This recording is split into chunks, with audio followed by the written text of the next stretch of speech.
Please do subscribe the channel and hit the bell icon for more tutorial videos. Hello guys, welcome back to the channel Backbenchers classroom.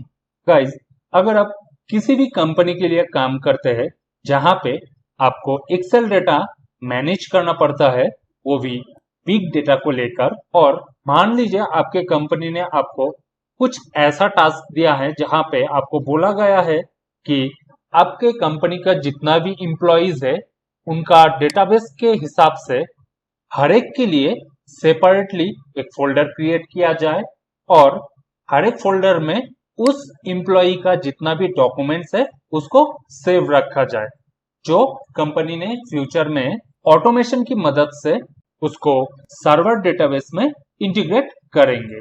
चाहे reason कुछ भी हो, अगर आपको बोला जाए कि आपका जो भी डेटा है, चाहे वो किसी प्रोडक्ट का हो या किसी एम्प्लॉय नाम के ऊपर बेस करके हो, और हर एक के लिए सेपरेट फोल्डर बनाया जाए, तो आप कैसे बनाएंगे? यहाँ पे जैसे देख सकते हैं मेरे पास जो डेटा है वो 1000 प्लस एम्प्लॉयज को लेकर डेटा है।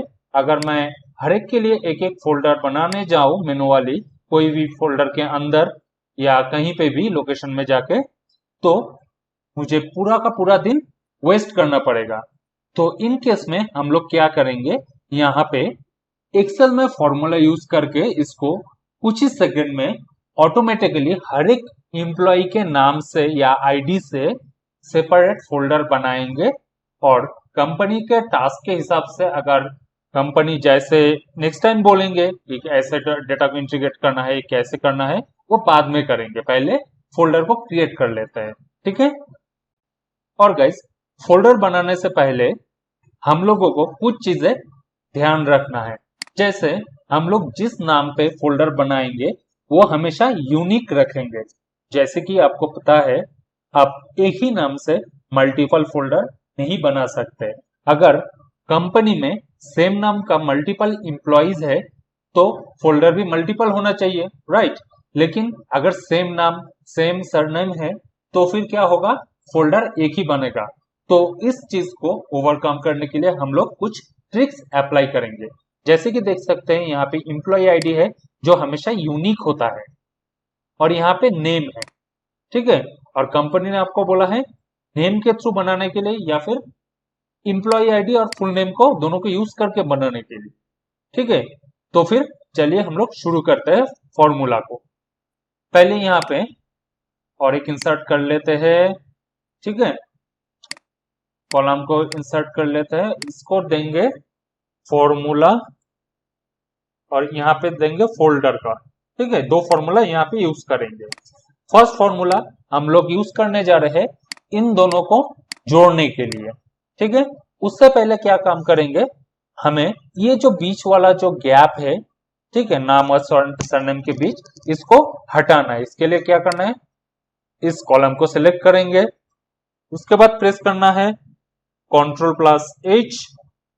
यहाँ पे आपको फाइंड व्हाट, हमें क्या फाइंड करना है, इस ब्लैंक को, इसलिए एक सिंगल ब्लैंक देंगे, और रिप्लेस विथ हम लोगों को अंडरस्कोर यहाँ पे यूज करना है। ठीक है। तो फिर ये दोनों सरनेम और फर्स्ट नेम जुड़ जाएंगे, और हमें सिर्फ पार्टिकुलर इसी पे चेंजेस करना है, यहाँ या दूसरे कोई कॉलम की ब्लैंक स्पेस को नहीं। तो यहाँ पे हम लोगों को क्या करना है, सर्च बाय कॉलम्स करना है। ओके। उसके बाद आपको रिप्लेस ऑल कर देना है। ओके। इसको ओके कर देंगे, इसको काट देंगे। यहाँ पे ये वाला पोर्शन भी आ चुका है, चलिए उसको इग्नोर करिए।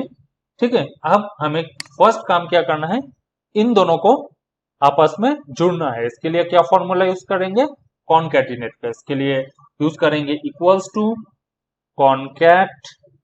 ओके। फर्स्ट ब्रेसेस स्टार्ट करना है, आपको फर्स्ट सेल देना है A2 का, सेकेंड सेल देना है ये वाला, उसके लिए बीच में हम लोग यूज करना है S2 और B2।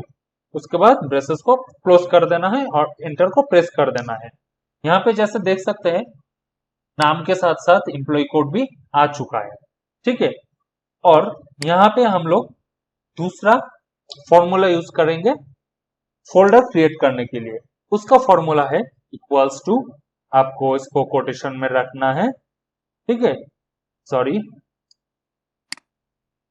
इक्वल्स टू सिंगल यहाँ पे कोड डाल देना है, बीच में लिखना है MD, फिर कोड को क्लोज कर देना है। ठीक है, अब यहाँ पे आपको मैक्रो एंड यूज करना है और सेल एड्रेस को डालना है। हम लोग का सेल एड्रेस है ये। ठीक है, डाल दिया, अब एंटर को प्रेस कर देंगे। जैसे देख सकते हैं ये भी MD के साथ ये वाला पोर्शन जुड़ चुका है। ठीक है, अब हमें बाकी डेटा भी चाहिए। इसका भी क्विक प्रोसेस आपको बता देते हैं ताकि आपको एक एक करके ये फॉर्मूला अप्लाई ना करना पड़े। ठीक है, तो इसका जो लास्ट पॉइंट है डेटा का, यहाँ पे आना है। यहाँ पे आप 2 डॉट डाल दीजिए, आप फिर कुछ भी लिख लीजिए। इससे क्या होगा, जब आप अपने कीबोर्ड पे शिफ्ट प्लस कंट्रोल प्लस अपर एरो दबाएंगे तो देख सकते हैं ये पूरा का पूरा सिलेक्ट हो चुका है। ठीक है, फिर सिमिलरली अगर आप इसको कंट्रोल प्लस डाउन एरो करेंगे तो डायरेक्ट नीचे तक जंप करता है, कंट्रोल प्लस अप एरो करने से ऊपर तक, यानी लास्ट जहां पे फील्ड सेल है वहां तक यह जंप कर जाता है। हम इसी ट्रिक्स को यहाँ पे अप्लाई करेंगे। तो इसको कॉपी कर लेते हैं और सेकंड सेल से हम लोगों को कर्सर को रखना है और शिफ्ट कंट्रोल डाउन एरो करना है और इसको कंट्रोल V की मदद से पेस्ट कर देना है। ठीक है, जैसे देख सकते हैं यहाँ पे आ चुका है। सिमिलरली हमें इसको भी करना है, इसको कॉपी कर लेना है, सेकेंड सेल पे हम लोगों को क्लिक कर लेना है, शिफ्ट कंट्रोल डाउन एरो को प्रेस करना है और पेस्ट कर देना है। हो गया। आप चाहे तो आप इसको सेव भी कर सकते हैं पूरा एक्सेल शीट को कंट्रोल S दबा के। ठीक है, अब यहाँ पे हम लोग का जो ये H वाला कॉलम है इसको यूज करना है। ठीक है, इसको अब क्या करना है, कोई भी फोल्डर हम लोग क्रिएट कर लेते हैं। चलिए डॉक्यूमेंट्स के अंदर हम लोग कोई नया फोल्डर क्रिएट कर लेते हैं और नाम देते हैं एम्प्लॉई डेटा। ओके, और इसी फोल्डर के अंदर हम लोगों को पूरा का पूरा 1000 जो एम्प्लॉयज है उनका सेपरेट फोल्डर बनाना है। तो इसको मिनिमाइज कर लेते हैं। यहाँ पे जो चीज आपको मिल रहा है डेटा, इसको सेलेक्ट करने के बाद कॉपी कर लेना है। ठीक है, फिर फोल्डर में जाना है। यहाँ पे आप चाहे तो कोई भी टेक्स्ट डॉक्यूमेंट ले सकते हैं। ठीक है, इसको ओपन कर लीजिए और ये टेक्स्ट को पेस्ट करके सेव कर दीजिए। सेव होने के बाद आपको इसको रीनेम करना है। ठीक है, रीनेम करना है। यहाँ पे देखिए मेरा जो .txt है ये भी यहाँ पे एडिटेबल है। अगर आपको पता नहीं कैसे इसको करना है तो मेरा पुराना वीडियोस में आपको इसका ट्रिक्स भी मालूम पड़ जाएगा, कैसे आप कोई भी फाइल्स का एक्सटेंशन को हटा सकते हैं। ठीक है, तो चलिए ये पूरा का पूरा नेम्स को काट देते हैं। यहाँ पे हम लोग लिखेंगे डेटा डॉट, इसको सेव करना है या तो CMD में या तो बैच फाइल में BAT। ओके, और इसको एंटर दबा देना है, यस कर देना है। अब आपको क्या करना है, इसको राइट क्लिक करके ओपन कर देना है, यानी रन कर देना है। ठीक है, जैसे देख सकते हैं यहाँ पे कुछ एरर दे रहा है शायद।